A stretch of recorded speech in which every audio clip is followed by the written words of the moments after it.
What up, Milan? Hey, How you doing? I'm doing good. How are you? What's up? Hey. I'm doing well, doing well. Thank you for coming to have a bridge builder conversation with me. My pleasure. Always great to see you. Yep. Indeed. We got a lot to catch up on, and Yeah. honestly, a lot that I would love to just hear more about when it comes to your story. So, I mean, where does Milan then begin? Well, I began, let's see. I guess the story begins in Vietnam.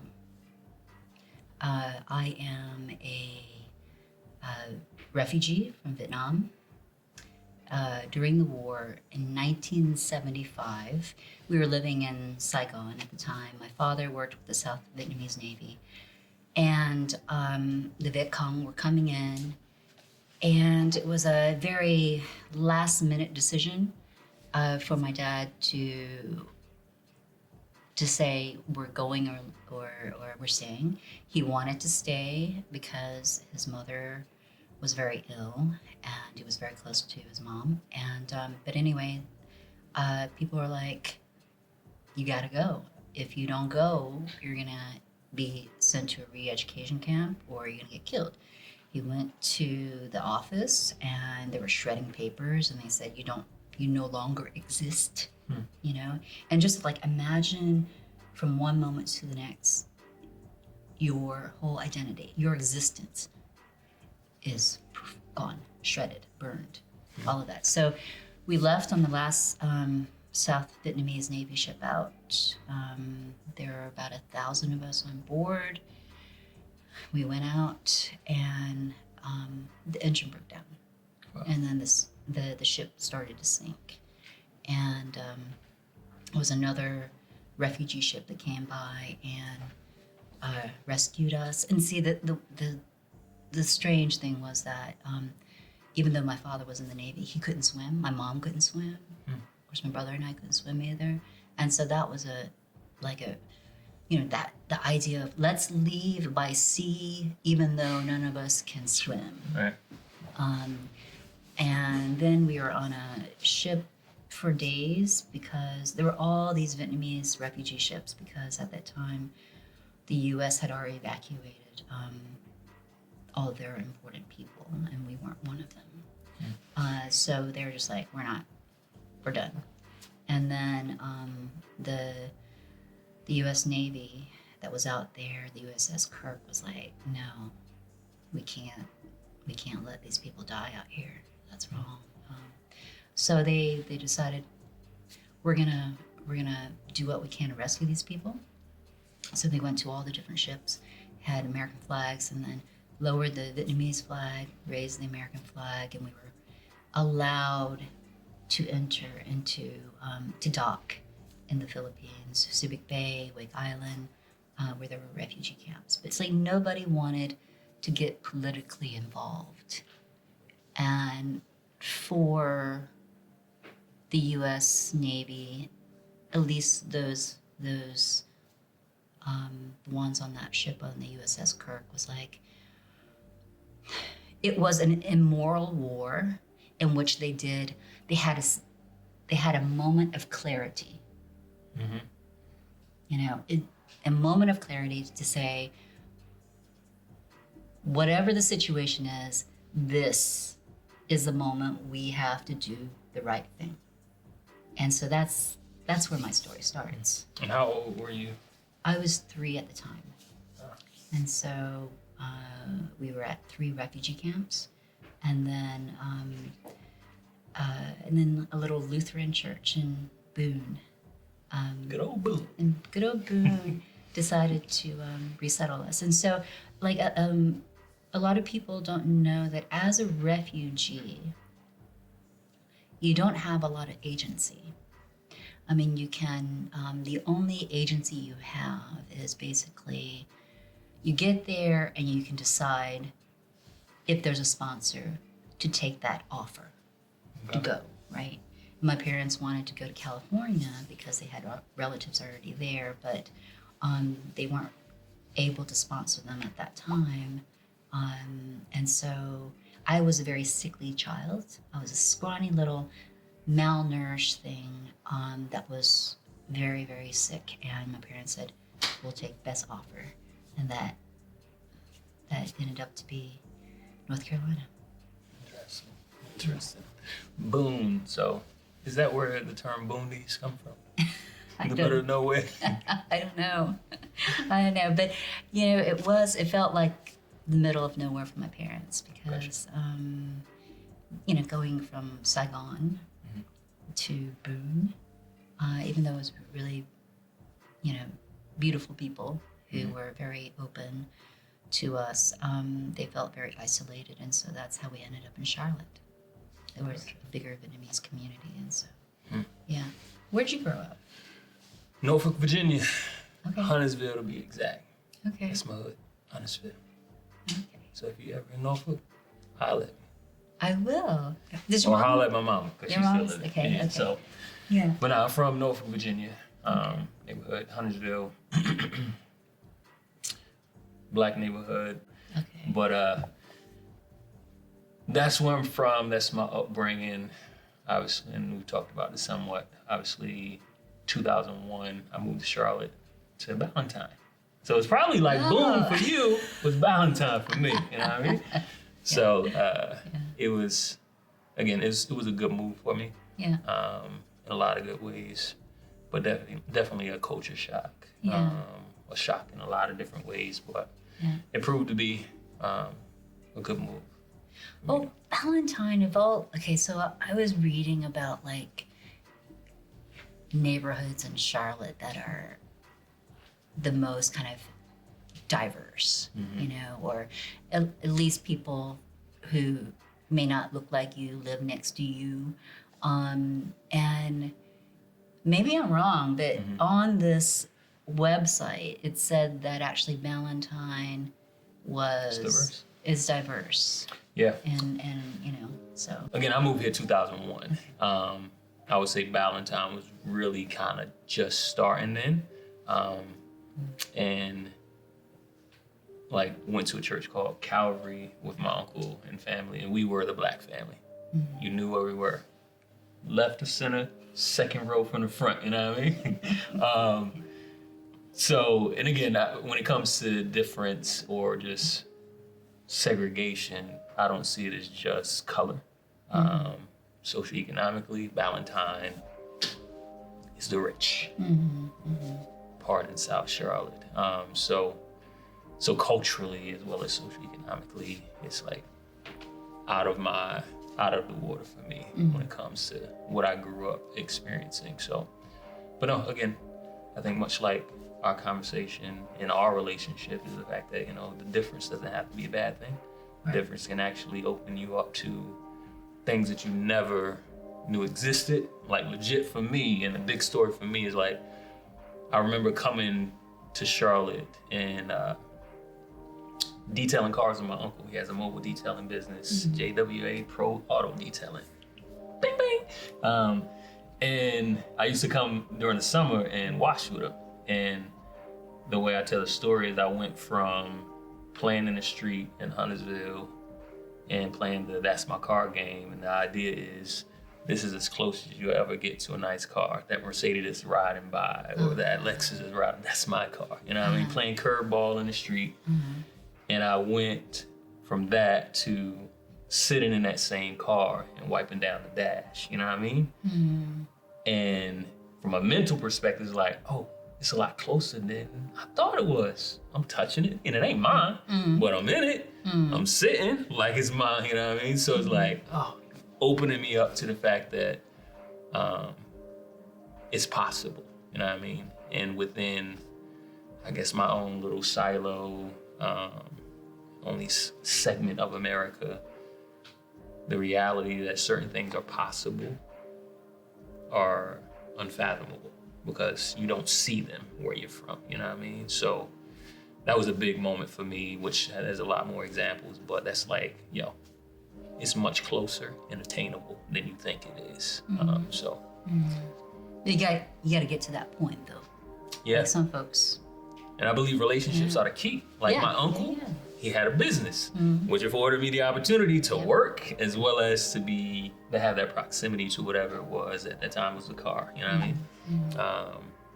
And I again, at my core, believe that it's relationships that change things. You know what I mean? It ain't money. It ain't whatever it is. Ain't a job. It may be you having that job and having proximity to a person and building that relationship that can change things. So again, my relationships have been key in who I am today.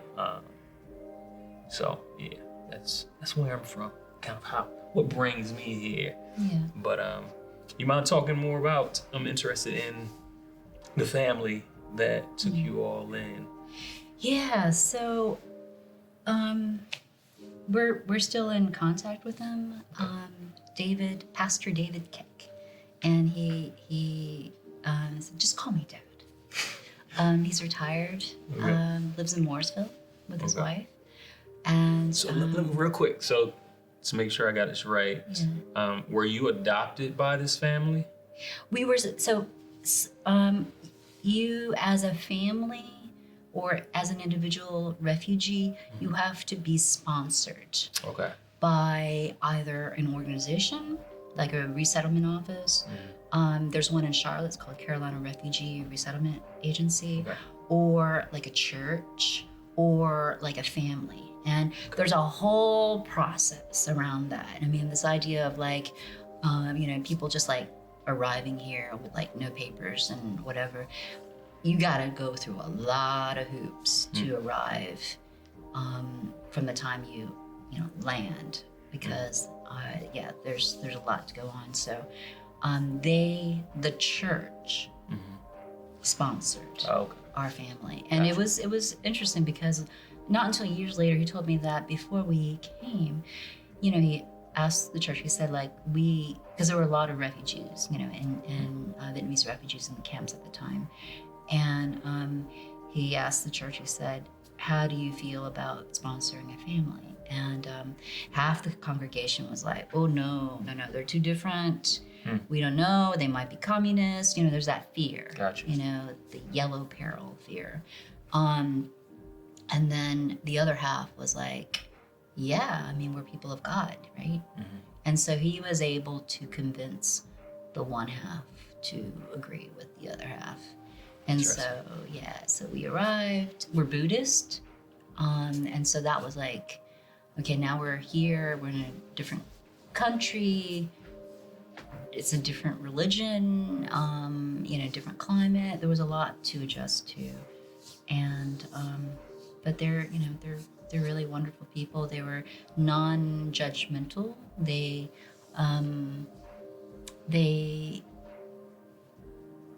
helped us with their hearts as far as opportunities and English classes and all of that stuff. And they did not try to convert us, which was interesting. And then, I think part of it was us moving away was just community, finding a community. And so when we moved to Charlotte, we lived in kind of it was like a immigrant Vietnamese ghetto, basically. It was like do you know where Shamrock and Lang Bang is? And there's that fire station on Shamrock? No? Okay. Some of the people there. So there's a whole apartment complex back there. And so when we first moved there, we lived in those apartments, and it was just all immigrants. And and mainly Vietnamese folks. And so as far as I the first kind of introduction to Charlotte, I was like, oh, this is like Vietnam. This is like Vietnam. And then from there we moved to my parents bought their first house. It was on Craighead, and in the kind of Noda area before it was Noda. And there it was like working class neighborhood, and we didn't stay there too long because there was the racism there. The folks, children and their parents didn't say anything. My brother and I had rocks and stones thrown at us. Really? Yeah, Wow. because of how we looked. Interesting. Yeah. And what age is this? This is about 7, 8. Yeah. How did that impact you? Yeah, I mean, it was like not great, right? I think like you realize that you're different. You know, I spoke Vietnamese at home. Outside the home, I spoke English. So, but I felt very American. But and I think this is something that I address in a lot of my artwork. The idea of othering, you know, the idea of even though you might feel that you belong. I think my own personal experience is that as a Asian American, and specifically as a Vietnamese woman, you're always looked at as the perpetual outsider. Countless times there are people like, oh, your English is so good, you know, or where are you from? Where are you really from? And so when you are constantly asked and assumed that you don't belong here, you're not from here, eventually you kind of, you know, you start believing it. Like, I'm not from here. You know, I'm not. I mean, I feel American, but to the outside, I don't look American, whatever that might look like. Gotcha. That's interesting, and it makes me think about, again, instead of an either or, is there a both and? Because you are Vietnamese, but you very much were raised in America. You know what I mean? So, and I'm even thinking about for myself, I don't get drilled with questions of where you really from. And there's an obvious history that speaks of, yes, this country was built on the backs of Africans that were enslaved. So if you're black here, it's like, more than likely you're a descendant. You know what I mean? So, but I don't understand the constant questioning of where you really from. You know what I mean? And I guess for you, how do you process that? Would you rather just be known as an American, or as Vietnamese, or is it a both and of like, no, I'm American, and you know, my family is very much from Vietnam, and I'm from Vietnam. So if you could unpack that, how do you process that? I think I'm both, but it also depends on where I am. So when I'm in Europe, people ask, where are you from? And I think more or less because my German's not great, right? So they can hear my accent, they can tell that I'm not a native speaking German, right? I say I'm American. And like, there aren't any more questions. Like, they accept like, oh, you're American, okay, I get it. In the United States, when people ask, you know, where are you from? Then I'm like, I'm Vietnamese. Because in a way, it's like, that's the answer that they're looking for, right? But I feel both.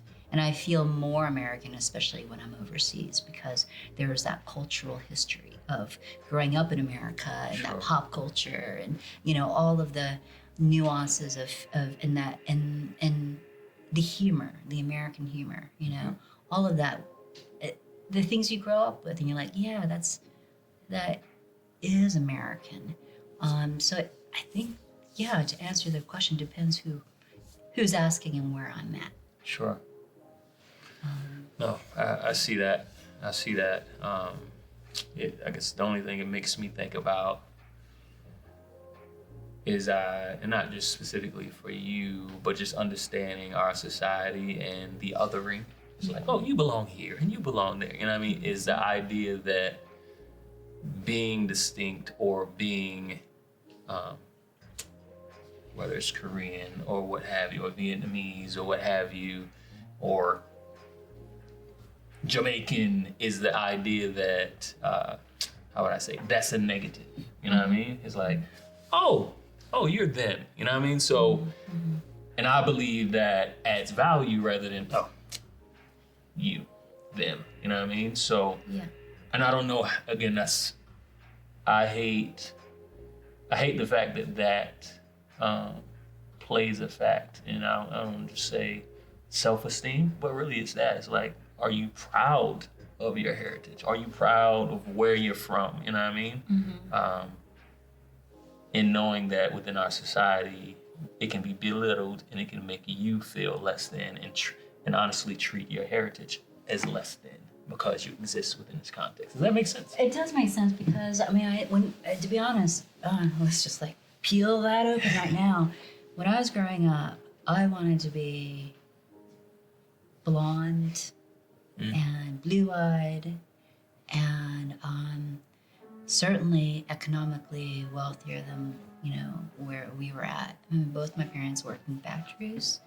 And I am so, like, when I look back, I'm so proud of my parents for everything they've gone through and provided for us. But, I think it's, I was ashamed of where I came from because, economically we were not, my parents were working like all the time just to barely make those ends meet. I mean, I remember being in school and being ashamed that I was on the free lunch program. At that time, if you were getting free lunch, you had to have a number, and then the kids who... Do you have a lunch card? Yeah. The punch. Yeah. Bing. And the free lunch hit. Yeah. Now I'm like, hey, for lunch, I'm like all up. I'm all into. But I mean, I'm glad that now they do it differently. You can't. So you can't be like, oh, you got a card. Yeah, yeah. So, but all of those things, weren't good for the self-esteem, for sure. And then on top of that, just being like, of course, being made fun about in public when we're speaking Vietnamese to each other, people just going ching chong ching, all of that stuff.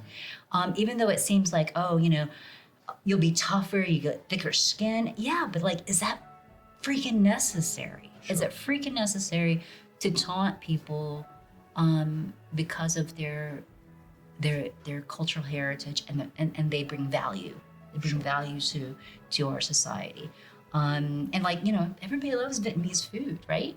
And so that's not until later. And so yeah, but I grew up very much ashamed of my heritage until probably until I was a teenager, where I felt like, this is who I am. And even then, it was hard.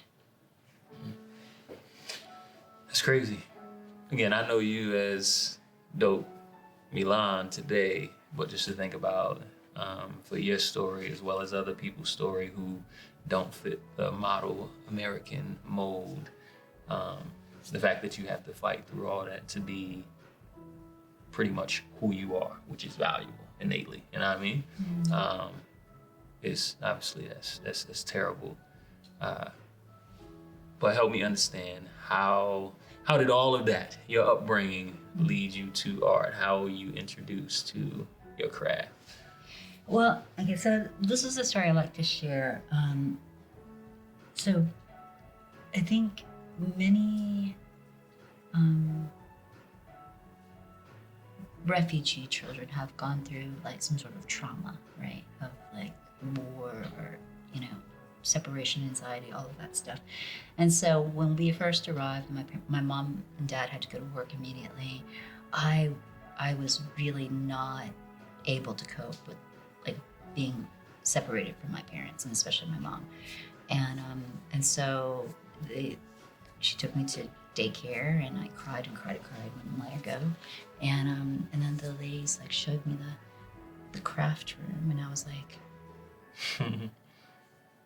bye, Mom. See you later. I mean, I was innately attracted to making things and creating, and so I think that was how I coped, and that's how I continued to cope, and not only cope for myself, but also like communicate, express, lean in, and like the show recently at the Mint, a lot of the work there addresses identity and memory, and also very recently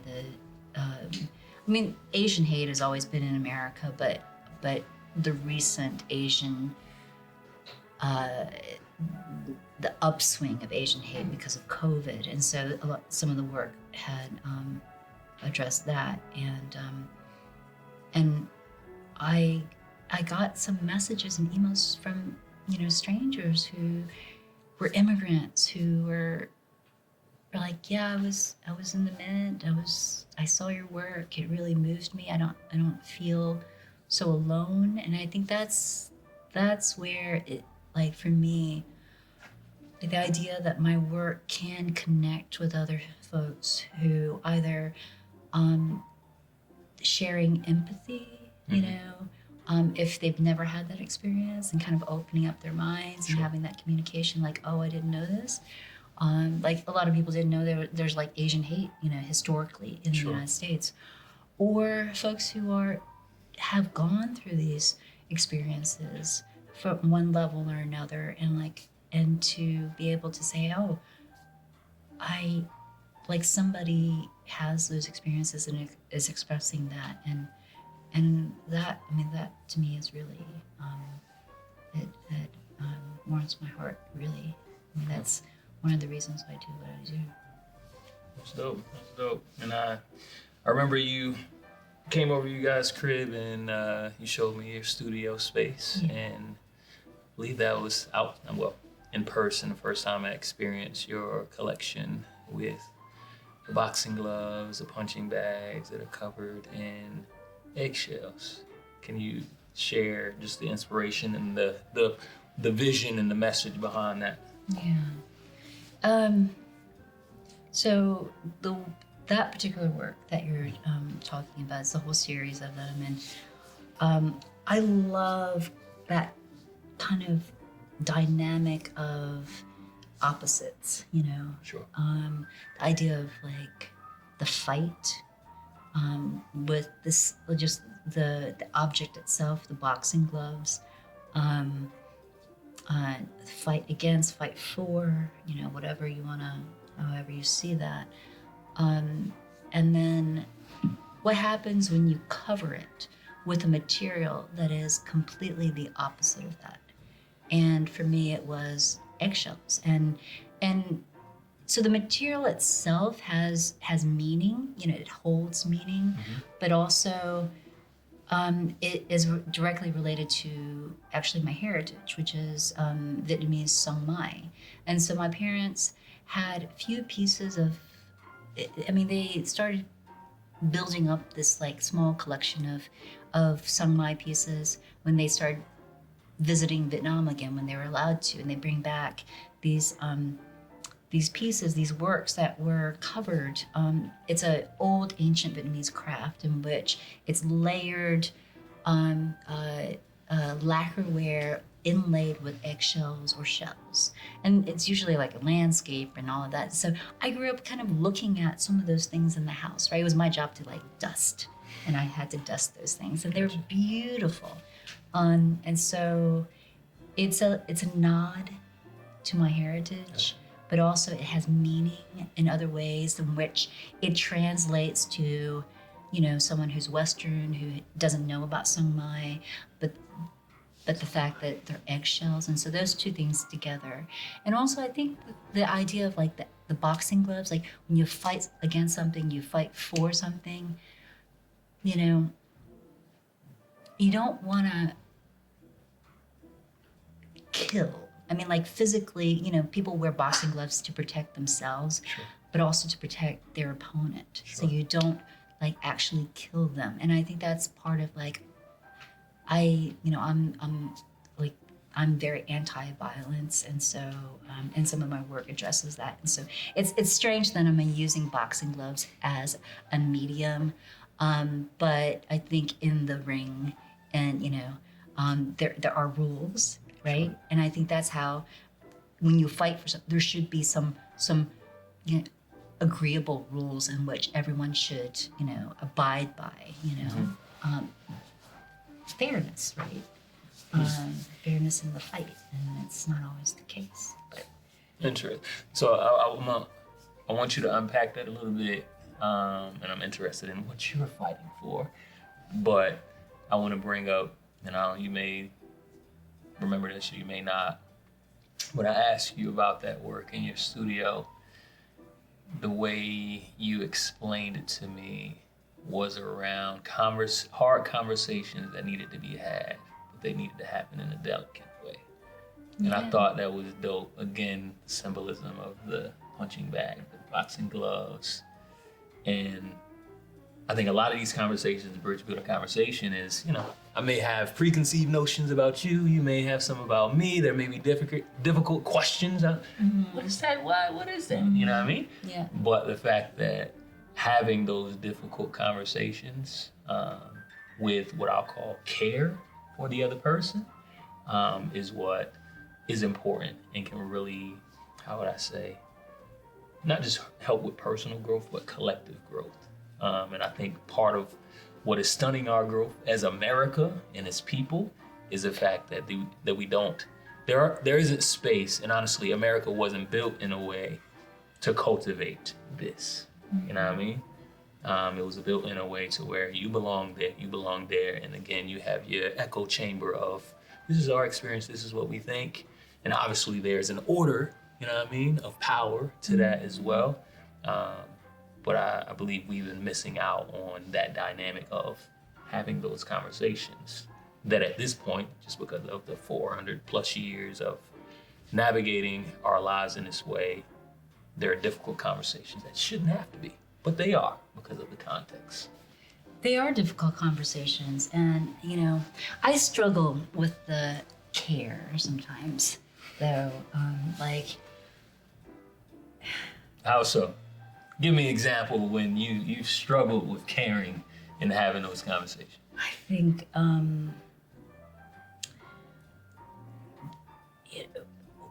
where we're at right now is that everybody wants to be right? There's no room to because I think a lot of folks feel that if they give a little, they're gonna take your arm. Sure. And your whole body. I understand that, because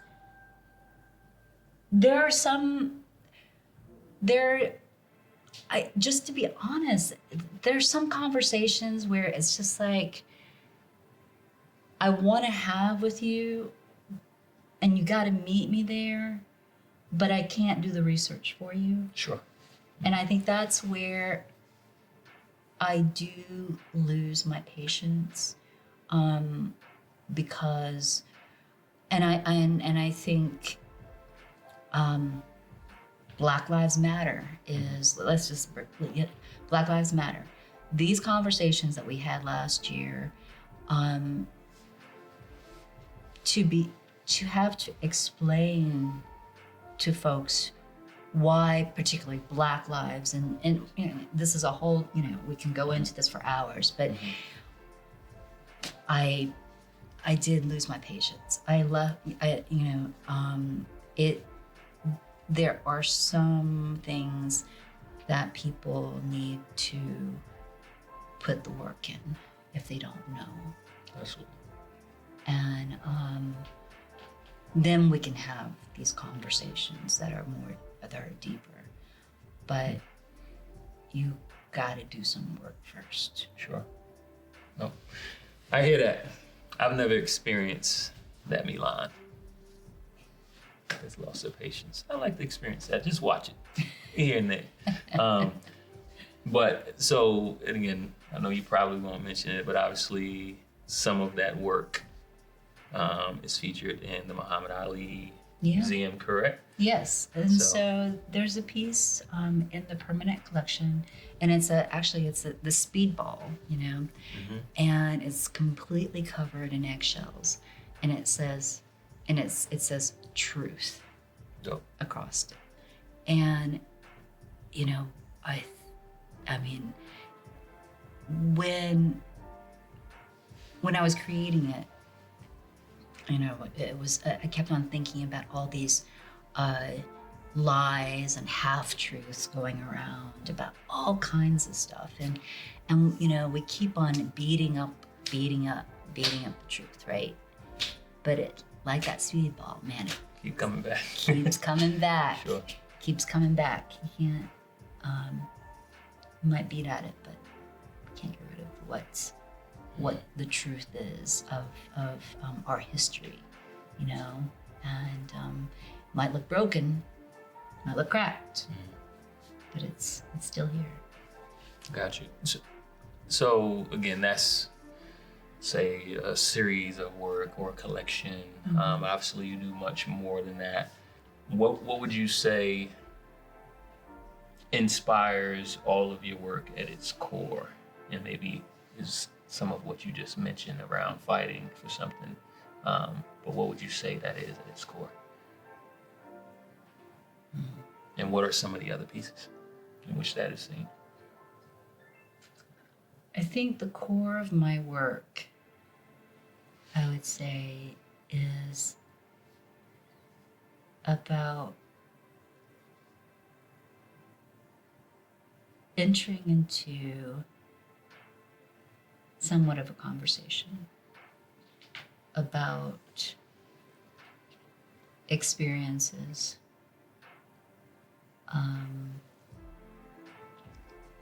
that we all, in one way or another, if you're coming from non-privileged backgrounds, have to not only deal with, but somehow resolve. And for folks who have never experienced these challenges, it's a way for them to either experience or connect with it in some reason or some way. I'm not really sure if I'm explaining that well. Basically, it's about challenges. The work that I do are in direct result of challenges that I have faced or challenges that I am moved by, problems that we keep on going back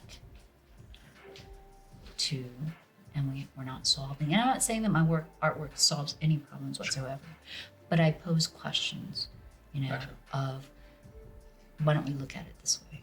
Sure. And that's the conversation I want to have with the viewer. Gotcha.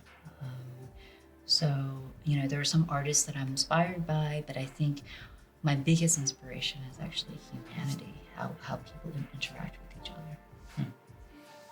No, I see that. I fully understand it.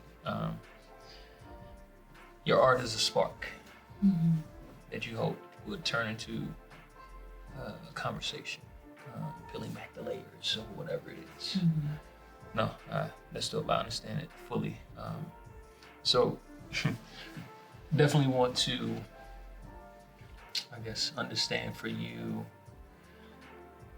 what some challenges have been as a woman, also as a Vietnamese woman in the art world, as well as just in life in general, because the art is a segment of who you are. Before I guess you talk a little bit about that, I would love to. So, are you familiar with the phrase model minority? Of course. Okay. Yes. All right. So what, there what was is... a recent exhibition in which two other Asian women exhibited with me, and we were trying to dispel that. I saw that exhibit. I have not experienced it, but unpack that for me then. So what does that term mean to you? So that is a term in which basically, the stereotypes of, as an Asian, you should be good at school, you succeed regardless of all the obstacles against you. You're determined. There are all these things, right? No matter what you do well, and not only do well, but you're quietly doing it. You don't shake any, you don't rattle any bones, and you don't rock any boats. Right? Sure. And that was brought on.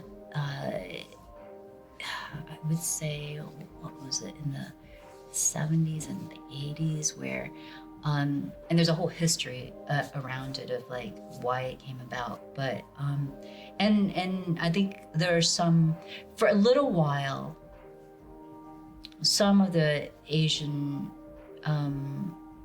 communities actually embraced it and said, hey, yeah, we are. But at the end of the day, it is very detrimental, because what it does is it pits different minority groups against each other. Basically, it's a way of saying, they're succeeding, why aren't you? Sure. Absolutely. They came here, had nothing, why aren't you doing better?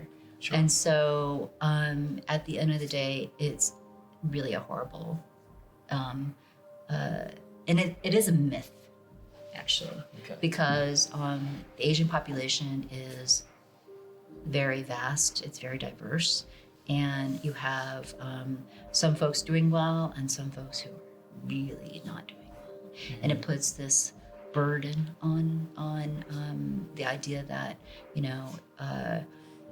because you're Asian, you don't need all this, you don't need these opportunities, you don't need this help, And then because it is something that it was labeled onto us. It wasn't something that, that you came up with and identified.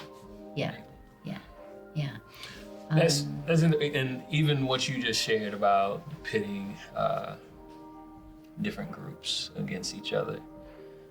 I remember a specific conversation I had with my wife, and my wife, she's very involved in equity work, DEI.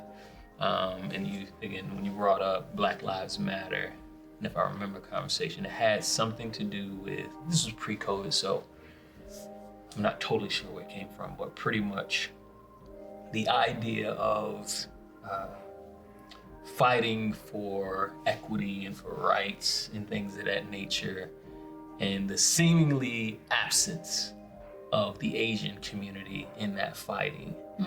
And looking at, again, I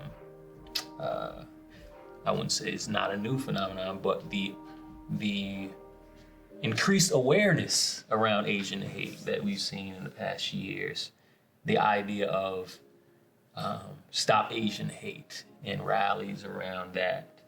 And again, social media, whatever circle you follow in, you hear a lot about, or you don't based on the algorithm. Right. But hearing some rumblings of where's the Black community when there's Asian hate, and some from the Black community say, where was the Asian community in the years of Black hate? Are you familiar with that conversation? I am. What are your thoughts? I actually, there are several books that have been written about Asian activism, and actually there has been a long history of Asian activism with Black power.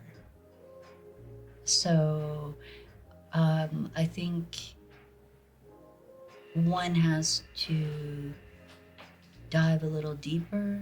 I mean,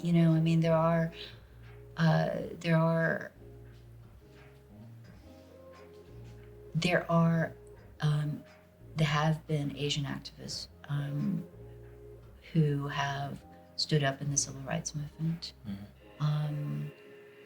and have continued to, because they realized that from early on,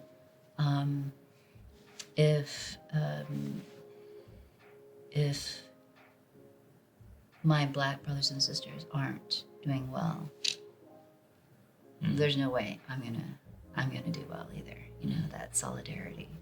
And so I think we need to continue supporting each other, lean into each other more. I think it depends on, you know, where you, like West Coast, East Coast, you know, where you are, what city you're in. Sure. You're going to see more involvement. But I would disagree that that the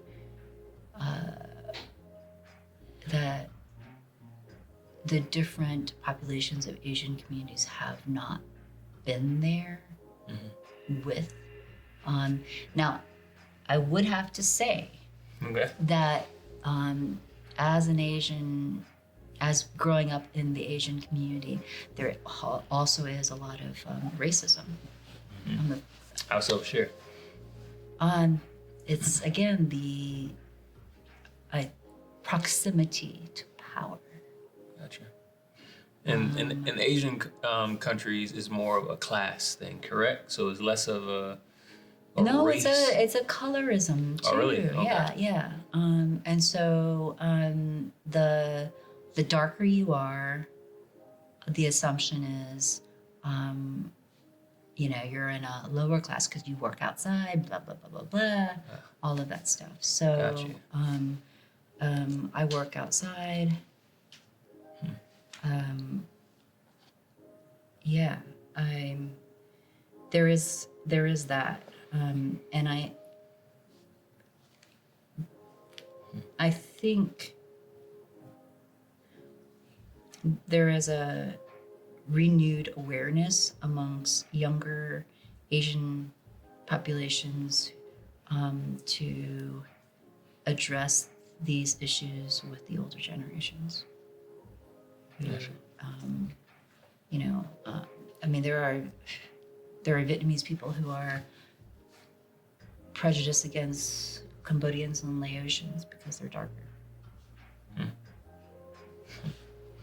No, and my personal belief, again, we're not a monolith, whether you're Asian descent, Black, white, what have you. But I would say I can, for someone who is not digging deeper, for someone, and I would say the majority of Americans are just human beings, they're not looking under, they're just surfacing, you know what I mean? So I can understand based on perspective on both sides. I was like, no, we've been there. I can also understand, like, I don't hear about you being involved,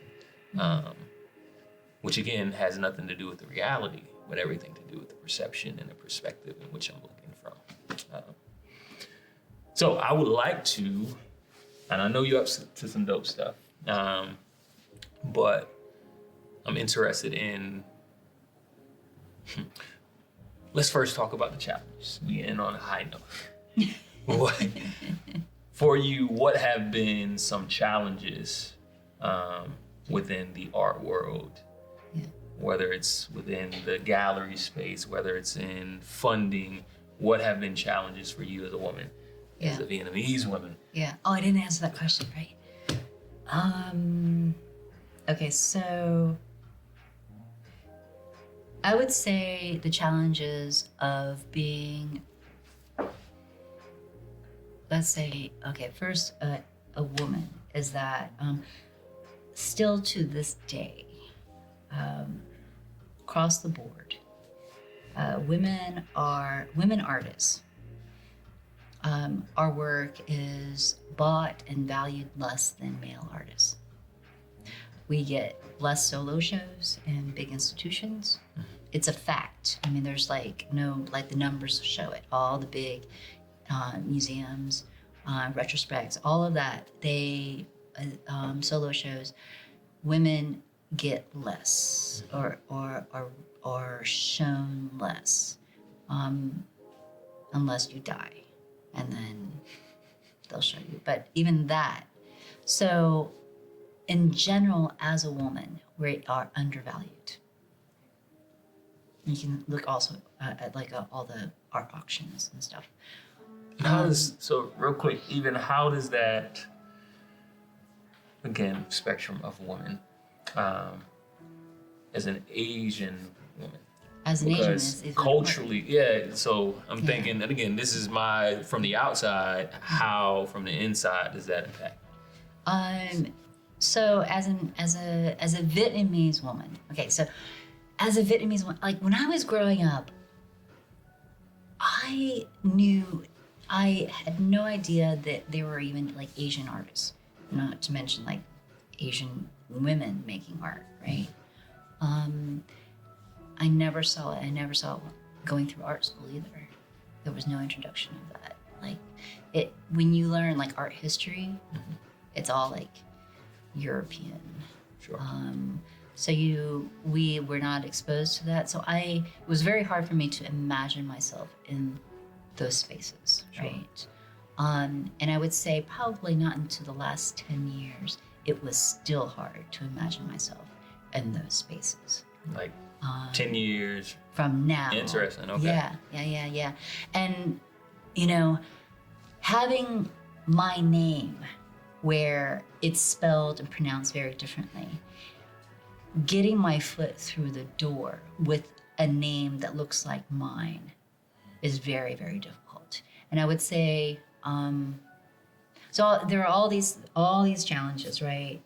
Of getting a foot through the door as an Asian, as a Vietnamese woman, all of that. I see things have changed in the last several years, and then like rapidly changed last year. And I think at least like in Charlotte, but you see it across the board, across the United States, that people want to have more conversations, or actually admitting that their institutions have just been blatantly discriminatory, all these years. You've experienced that? Like the admitting? Yes. Okay. I mean, like the Arts and Science Council, right? Mm-hmm. And their report. Their report Sure. that said, yeah, we've been kind of Eurocentric, focusing on all of that. So, And do you really quick? Do you see that equity report and admitting that? Do you view that as a positive or a negative for institution? I think it is a positive. I do too. I think that if you've made mistakes, you own up to it. And that's how you move on, Sure. right? Because if you continue to deny or not even look into your own history, how do you move forward? Sure, absolutely. Right? Obviously, we both know this. They're catching a lot of flack. And again, Arts and Science Council, as well as I'm sure other institutions that are taking those type of stands, get a lot of flack for not just admitting, but being specific about where they've fallen short.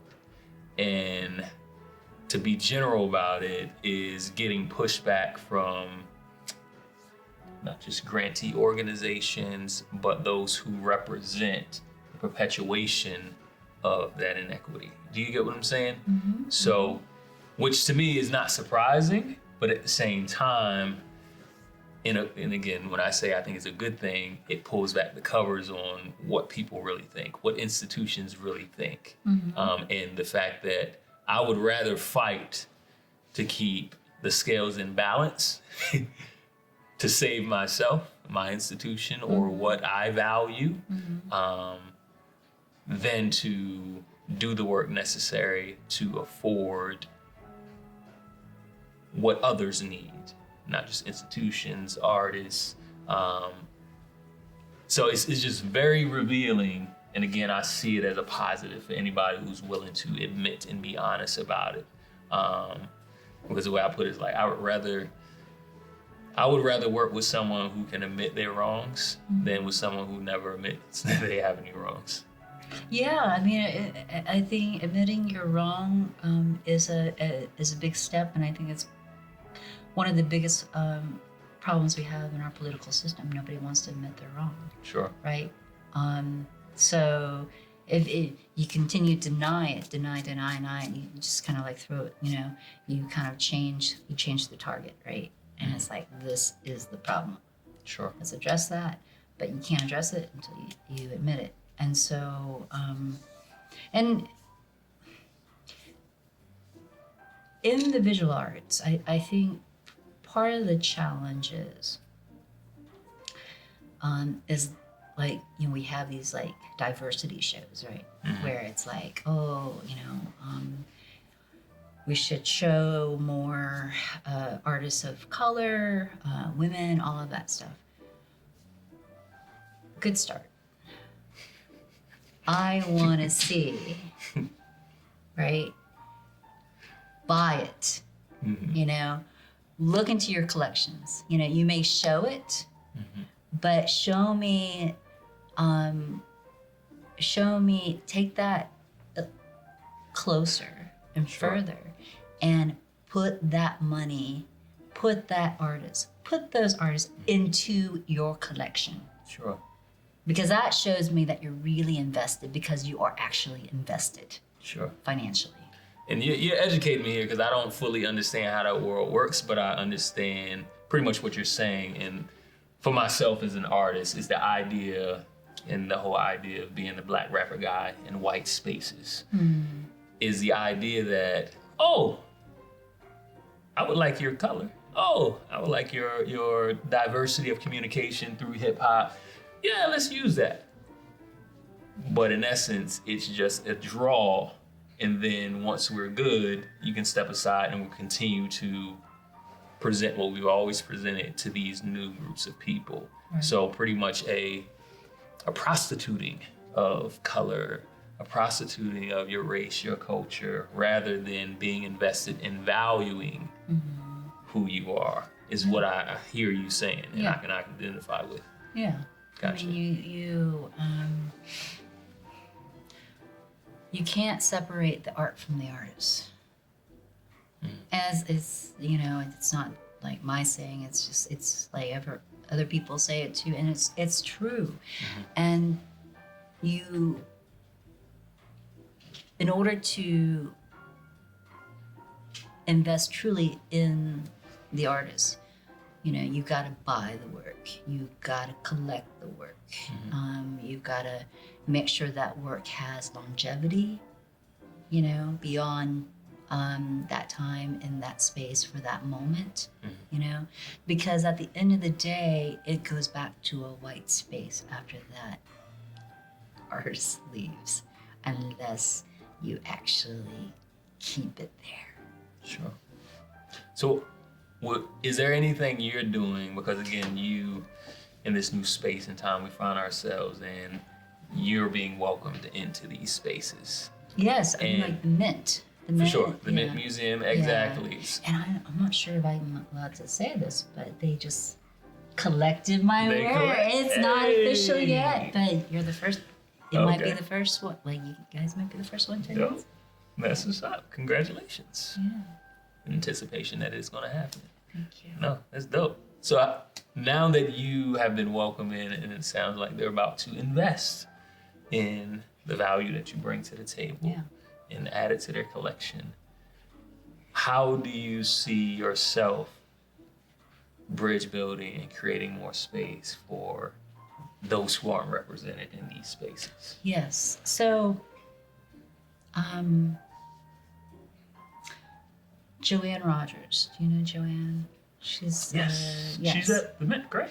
No, Joanne she and her husband, author, are starting the visual arts, performing arts, Vata, the new, across from McCall, the new art center. Oh, yeah. Okay, yeah. So Joanne is like she is somebody who connects with different artists.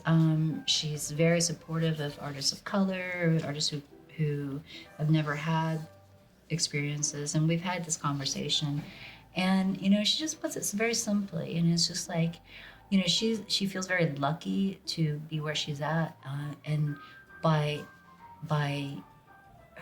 being filled, she wants to pour into others, right? Mm-hmm. And I think that's a good way of putting it, to quote Joanne, to pour into others. And so for me, how do I, with my momentum, how can I bring others along, right? Sure. And one of the things, it was like the show at Elder, where Sonia was like, let's show some of your new work, and it's like, hey, there are these two other young Asian artists that I want to bring in, because I didn't have that. I'm like twice their age, like I could be their mom, right? And like I didn't have that when I was coming Who up. are the artists? The names? Henin Yes. and Quinn. Yeah. Dope. Henin is Montagnard, Okay. which is indigenous Vietnamese. Interesting. Okay. Yeah, never heard of it. And Quinn is Vietnamese. And so two young, very talented artists. And it's like, yeah, bring them along. Other ways, different other projects. One, we just kind of named it. My friend Bunny Gregory and I, she's a colleague of mine, visual artist, Michelle Bunny Gregory, works in community, grew up on the west side, West Charlotte, African-American woman. We've worked together for over 20 years, right? On different projects. Our most recent one are these patchwork murals on sidewalks. So after, Bunny, we work together all the time. Let's just name the thing that we're doing, So we're the mural ninjas now, and bringing folks along. So we're getting a crew together, and these are young artists, artists of color who haven't had opportunities, want to learn. We're having a crew and paid work, and just from the experiences that we have, we want to pass it along. And so these are just some of the examples. Having conversations, standing up, just saying the thing that you need to say.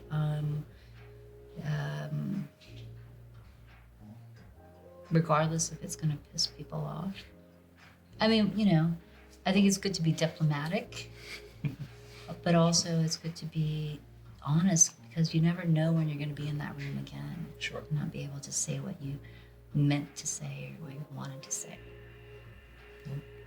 I hear that. That's all dope work, and I agree.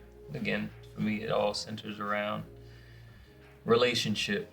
Again, programs are outflow of people making decisions, and I think just the power of you bringing along artists, creating opportunities to plug in intentionally artists of color is super dope. But you also have something else going on with some food. Oh, yeah. Food. Tell us more about that. So a few weeks back, it was a welcoming week, and during late summer, City of Charlotte ASC reached out and said, hey, welcoming week is coming up. We want several artists to do some sort of programming over Welcoming Week. Welcoming Week is a yearly thing across the United States in which it's basically building bridges, having conversations, welcoming people bringing communities together, and especially folks, immigrants, that like you may be from someplace else, but you're here and you're part of this community, and we want you to feel welcomed, where everybody is welcomed, right? So they asked me, like, hey, you want to do some sort of program? And I thought about, yeah, I want to do something, and I want to do something completely different from what I've ever done before, which is something that involves food. I'm always like interested in stories. I love food. I'm a big eater, and I know that food and stories go together. Sure. And so it's called Spice Kinship. And it is, there's a website, there's Instagram, but basically it is about the exchange of recipes, of stories, of cultures through breaking bread together, eating together. Because naturally when we eat together, we talk, and our guard is down, and we share things about each other, about the food we eat that maybe we didn't know about each other. Like Bunny and I, we kid around that Black food and Vietnamese food is actually very very similar. Where like she said the first time she ate one of the dim sum dishes, she was like, this is like chitlins. It's just in a different herb, different herbs and spices. Gotcha. And so we eat pig hooves, we like there's a lot of like crossover. And so when you start your chicken feet. I didn't bring chicken feet. I would have, but it's hard to eat it on camera. So the idea is that we find out more about each other, what our commonalities, some of our differences, how do we cross those things. And so that's why I brought this. This is bun bao. Bun bao. And it is a steamed pork bun. And usually, it's like you eat it with your hands. It is. My mom used to make these all the time, and it's basically pork, ground pork inside with. I'm gonna turn this around. Some egg, some herbs, some spices, onion, garlic. Yeah, and it's like basically a Vietnamese hamburger, because you've got the ground meat on the inside, and then you've got kind of this breaded, which is the steamed part, carbs on the outside. And so that's your half, unless you want to. Bun bao. Bun bao.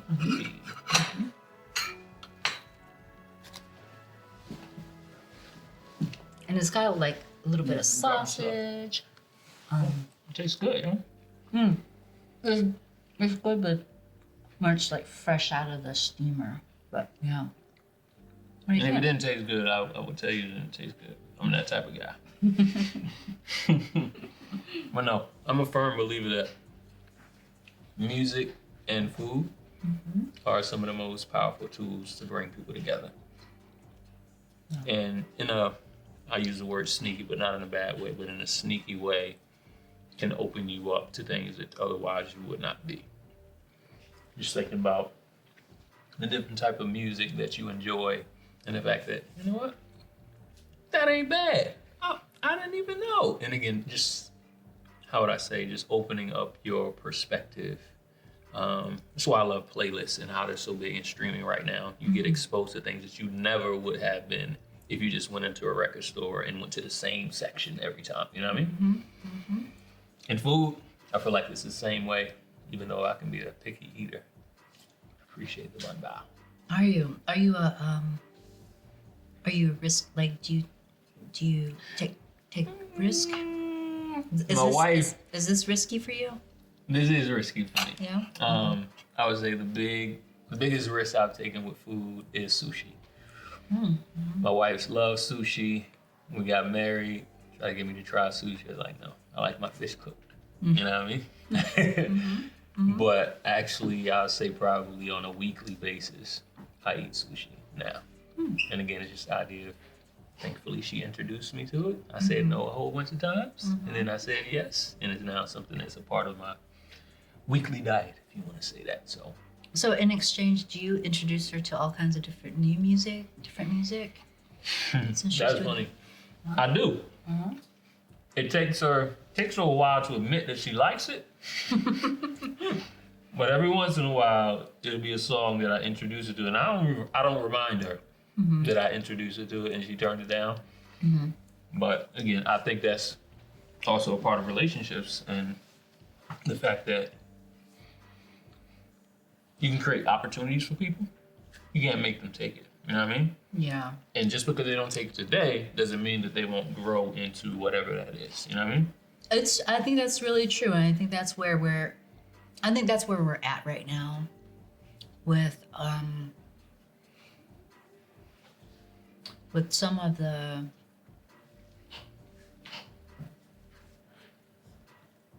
challenges and the history that we're talking, we're the history that we need to face, right?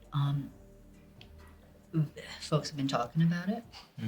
People are starting to open more. Some people are like, I can't take it all at once right now, right? Sure. But I think as we continue to be consistent about, we got to talk about these things. We got to have these conversations. Sure. This way, from that way, from this angle, from that angle. It's gonna take. Absolutely. The whole idea that we've lived this life in America for hundreds of years, and it's only going to take 2 years to fix it. No. Calm down. We got to take our time, but be very intentional with our time. And as you say, it's like, we have to continue to fight, and even where necessary, be delicate. You know what I mean? But I believe it takes not just optimism, but I would say faith in the fact that as people, as human beings, that we can be more than we are today. So, well, we adapt. I mean, the history has shown us that we adapt. Absolutely. I just hope that we don't stop adapting, because I think also as human beings, we don't like change. We don't like to be pushed. Yeah. But I believe, again, much like this conversation between us, these are the glimmers of hope that can speak to and encourage us to continue believing in one another. We do, and I'm really, really,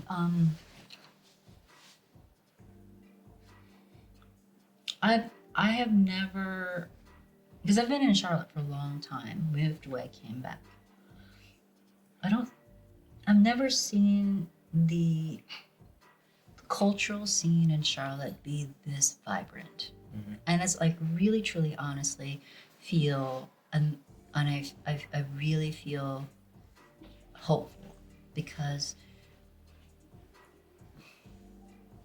there are so many people doing incredible things, and this is all like happening like this. Sure. Like there's not a day that goes by where there's always something cool and interesting or inspiring that's happening in the city, and I think that gives me hope. Absolutely. I hear that. So before you leave, I have a gift for you. This is my new Bridge Builder motivational journal. It's 52 weeks of intentional quotes as well as probing questions when it comes to not just authentic relationships across difference, but challenging ourselves to continue to push forward and being able to build bridges and opportunity where they don't currently exist. So thank you for joining me, and I hope you'll join the community of bridge builders as we move into this work. As I honestly, again, I believe as individuals we're important, but collectively working and being intentful about things like this is super powerful. So, thank Well, you. I appreciate everything that you're doing. Sometimes as a visual artist, you have to do a lot of things solo, you know? Sometimes it's hard to pull yourself out of that and then you get reconnected. So folks like you, well, others in the community,